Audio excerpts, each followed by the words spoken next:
Welcome प्यारे बच्चों। तो आज हम इस वीडियो में सेशन 2023 और 24 के लिए यानी कि जो प्रेजेंट में चल रहा है, तो जो बच्चे इस साल बोर्ड की परीक्षा देंगे कक्षा 12वीं की, ये वीडियो उन बच्चों के लिए है क्योंकि बच्चे अभिव्यक्ति और माध्यम के सिलेबस को लेकर बहुत ज्यादा कंफ्यूज रहते हैं। क्योंकि अभिव्यक्ति और माध्यम की जो बुक है वो 11th और 12th दोनों के लिए, तो उसमें कुछ चैप्टर 11th में आते हैं और कुछ चैप्टर 12th में आते हैं, तो बच्चे बहुत कंफ्यूज होते हैं। तो जो बच्चे इस साल कक्षा 12वीं की परीक्षा देंगे यानी 2024 में उनके जो बोर्ड एग्जाम होंगे, 2023 में भी उनके प्री बोर्ड वगैरह होंगे, तो जिनका ये वर्तमान सेशन चल रहा है 2023 और 24, तो ये वीडियो उन बच्चों के लिए, आपने कंफ्यूज नहीं होना है। इसमें अभिव्यक्ति और माध्यम के सिलेबस को मैं आज ही आपको याद करवा दूंगा, ठीक है। तो चलिए शुरू करते हैं। देखिए, अभिव्यक्ति और माध्यम में आप लोगों ने इस साल अभिव्यक्ति और माध्यम में आप लोगों ने इस साल 6 टॉपिक पढ़ने। कितने टॉपिक पढ़ने? 6 टॉपिक पढ़ने। देखिए, 3 टॉपिक में से केवल क्वेश्चन आंसर आएंगे और 3 टॉपिक में से क्वेश्चन आंसर प्लस एमसीक्यू आएंगे। समझ लीजिए आप कितने टॉपिक पढ़ने क्लास 12 के बच्चों ने इस साल? 6 टॉपिक पढ़ने। पहली चीज क्लियर, 6 टॉपिक पढ़ने।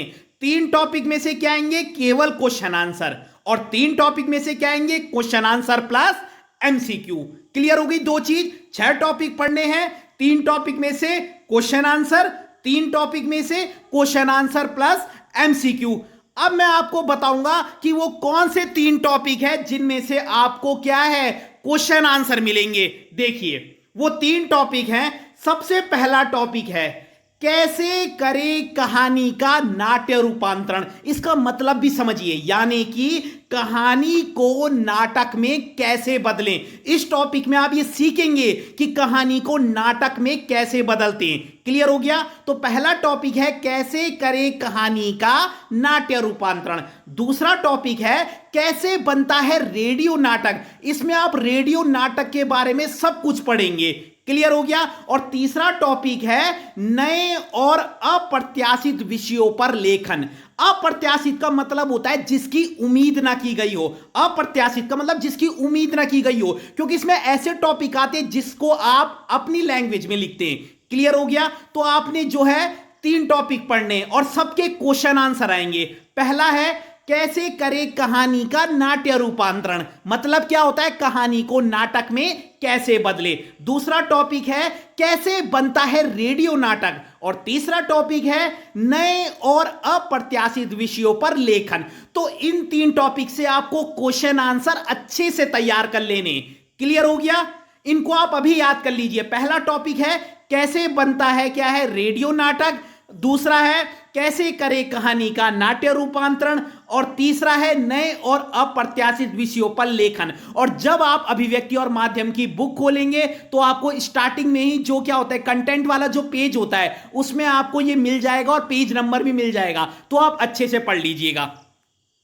अब है कौन से वो 3 टॉपिक हैं जिनमें क्वेश्चन आंसर प्लस एमसीक्यू भी हैं, तो इनको तो और भी बारीकी से पढ़ना है। आप जब इन्हें पढ़ेंगे तो हाइलाइटर भी साथ में होना चाहिए क्योंकि एमसीक्यू बीच बीच से आते हैं। क्लियर हो गया?